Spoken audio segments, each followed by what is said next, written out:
नमस्कार. आज जरा आपण थोडंसं घाईत आणि रस्त्यातून चालत चालत बोलतोय. हा वेगळाच प्रयोग आहे. मला राहवलं नाही म्हणून हा सगळा प्रयोग आहे. गाडी घाटातून जाते, काय ते डोंगर, काय ती झाडी, काय ते हटील. आता हटीलवर जाईन मी. एकदम ओके मध्ये सगळं, अशी सगळी ती स्थिती आहे. मला संजय राऊतांचं एक वाक्य आठवत आहे. शरद पवार समजायला 100 जन्म घ्यावे लागतील. म्हणजे या वाक्याला आपण संजय राऊतांशी मान्य झालं की खरंच शरद पवार कळायला 100 जन्म घ्यावे लागतील. पण त्याच शरद पवारांना देवेंद्र फडणवीस कळायला हा जन्म तरी पुरला नाही, अशी सगळी स्थिती आहे. म्हणजे देवेंद्र फडणवीस शरद पवारांच्या पेक्षा 101 जन्म पुढे समजायला राऊतांना अधिक काळ लागेल, अशी ही सगळी स्थिती आहे.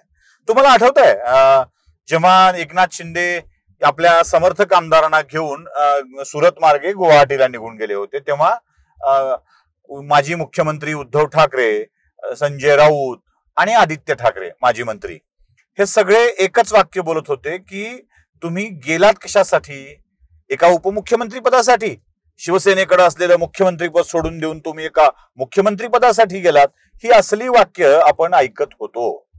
पण नेमकं घडलं काय?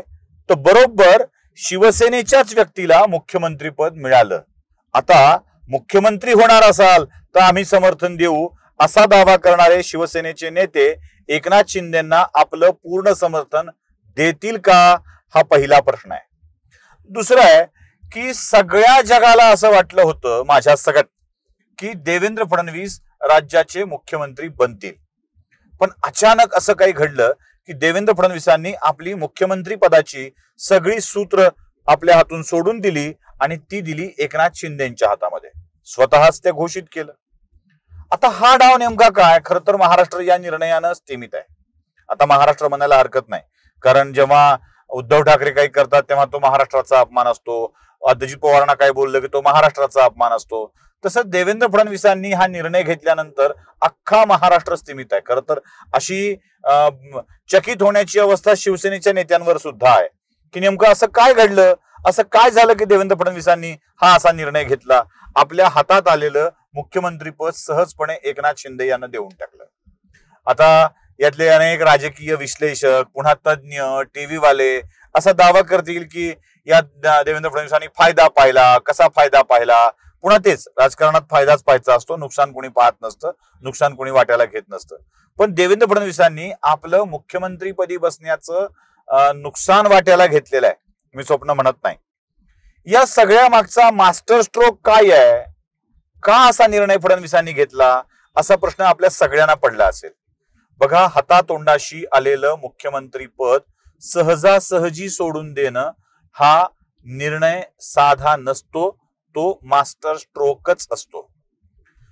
शिवसेनेच्या वाट्याला मुख्यमंत्रीपद दिलं असताना बंडखोरी झाली असा दावा करणाऱ्यांना पुन्हा शिवसेनेच्याच वाट्याला मुख्यमंत्रीपद मिळालं आणि ते फडणवीसांनी दिलं. फडणवीसांची इच्छा शिवसेनेला मुख्यमंत्रीपद देण्याची नव्हती असा दावा करणाऱ्यांना ही चपराक आहे.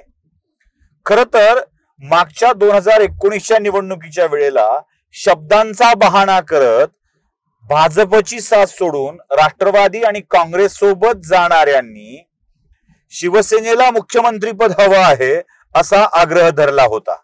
आता देवेंद्र फडणवीसांनी एकनाथ शिंदेच्या रूपानं शिवसेनेलाच मुख्यमंत्रीपद बहाल करून तो आरोप खोटा होता हे सांगितलं.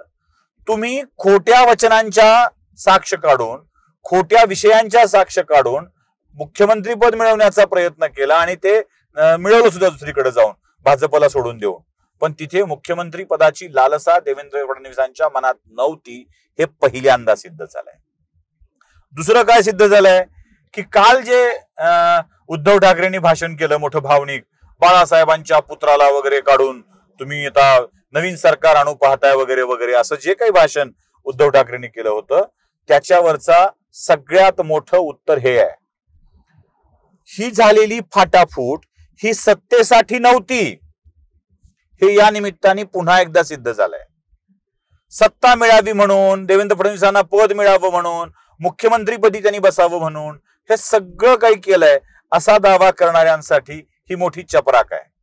हाती आलेलं मुख्यमंत्रीपद आपलं ताट लोकांच्या समोर सारून मी सत्तेसाठी फोडाफोडी करत नाही हे देवेंद्र फडणवीसांनी सिद्ध करून दिलेलं आहे. त्यामुळं आता फडणवीसांच्या वरती मुख्यमंत्री पदासाठी पक्ष फोडल्याचा आरोप करता येणार नाही. पुढची गोष्ट, ज्या सगळ्या महाराष्ट्रातल्या माणसांना फडणवीसांची जात काढून सातत्यानं हा मुख्यमंत्री का असा आरोप करायचा होता, त्याच फडणवीसांनी एकनाथ शिंदेंना मुख्यमंत्रीपदी बसवून ओबीसी आरक्षण, मराठा आरक्षण, त्यानंतरचा इम्पेरिकल डेटा, या सगळ्या जबाबदाऱ्या एकनाथ शिंदेच्या वरती सोपवल्या आहेत आणि त्यात त्यांना सहकार्य करायचं कबूल केलंय. म्हणजे याआधी काही नेते असा आरोप करत होते की फडणवीस मुख्यमंत्री असते तर त्यांनी हे केलं असतं, ते मुख्यमंत्रीपदी नाहीत म्हणून ते करत नाहीत. यालाही इथे जोरदार फटका बसलाय. आता फडणवीस मुख्यमंत्री नसतानाही हे सगळं करतील हे विशेष आहे. म्हणजे हा एक मास्टर स्ट्रोक महाराष्ट्राला मिळालेला आहे.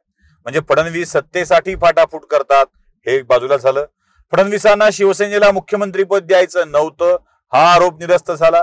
फडणवीस सत्ता असतानाच ही सगळी कामं करतात, इतर वेळी ते अडकाठी आणतात, हाही आरोप एक संपला.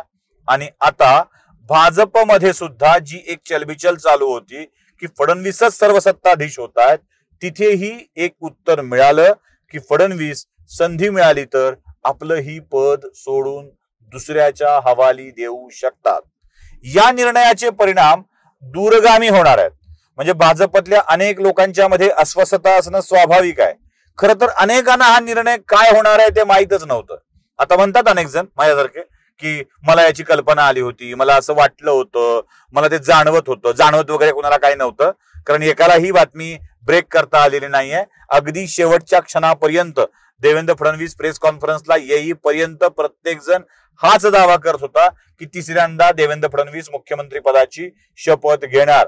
सगळ्या वर्तमानपत्रांच्या बातम्या याच बातमीने भरलेले होते. हे सगळ्यांना कळलं नाही आणि हा मास्टर स्ट्रोक म्हणूनच मी म्हणतोय. आता देवेंद्र फडणवीसांच्या वरती सातत्यानं होत असलेले आरोप हे निरस्त होतील. सत्ता भाजपच्या हातात राहील आणि सत्तेवर एकनाथ शिंदे राहतील. शिवसेनेतल्या नेत्यांसाठी तर ही मोठी चपराक आहे. म्हणजे बघा तुम्हाला काय मिळणार आहे, खाण गेली, डुकरं गेली, प्रेत गेली, मग पुन्हा कशाला या प्रेतांनो परत फिरारे म्हणून अशा घोषणा केल्या होत्या. त्या सगळ्यांसाठी आता देवेंद्र फडणवीसांनी एकनाथ शिंदेच्या हाती दिलेली सत्ता हा एक असा भाग असणार आहे की आपली संधी हुकली आणि हीच भावना शिवसेनेला अधिकाधिक खच्ची करत जाणार आहे. आता मला असं वाटतंय की उद्धव ठाकरेंच्या समोर एकच पर्याय शिल्लक राहिलाय, ते म्हणजे नाथा माझ्याकडून पुढे आता असं म्हणून एकनाथांना सहकार्य करणे आणि भाजपच्या सोबत जाण्याच्या त्यांच्या निर्णयाचं समर्थन करणे हा एकमेव पर्याय यात शिल्लक उरतोय. आता यातलं राजकारण सुद्धा समजून सांगितलं पाहिजे. आवश्यक आहे राजकारण समजून सांगणं, कारण त्याशिवाय तर काही गोष्टी पूर्ण होत नाहीत. आमच्या राजकीय विश्लेषकांना शरद पवारांनी केली की रासलीला वाटते आणि फडणवीसांनी केलं की त्यांचं कॅरेक्टर ढिला असं वाटत असतं. त्यांच्यासाठी मी राजकारण सांगतोय, त्यांना काहीतरी संधी मिळायला हवी ना. आता हा गट जर शिवसेनेनं स्वीकारला नाही तर या गटाचं संख्याबळ वाढत जाईल, या गटाला अधिकाधिक बळ मिळत जाईल आणि उद्धव ठाकरेंची शिवसेना किती आमदारांशी शिल्लक उरेल विधिमंडळात हा माझ्या मनातला मोठा प्रश्न आहे. भाजपचं कदाचित संसदेतलं संख्याबळ देखील वाढण्याची दाट शक्यता आहे, कारण अनेक खासदार तिथे आहेत आणि ते अख्खेच्या अख्खे शिंदे गटाकडे येऊ शकतात. आता पक्षांतर बंदी कायद्याचा विषय निघालाय, त्यातही बोललं पाहिजे.